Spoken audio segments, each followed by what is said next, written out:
Hello everyone! In this quick video, I'll show you how to top up your Lebara voucher.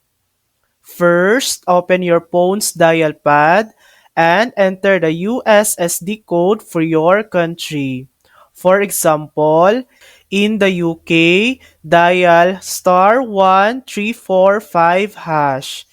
In Germany, dial *131#. In France, dial *133#. Enter your voucher number.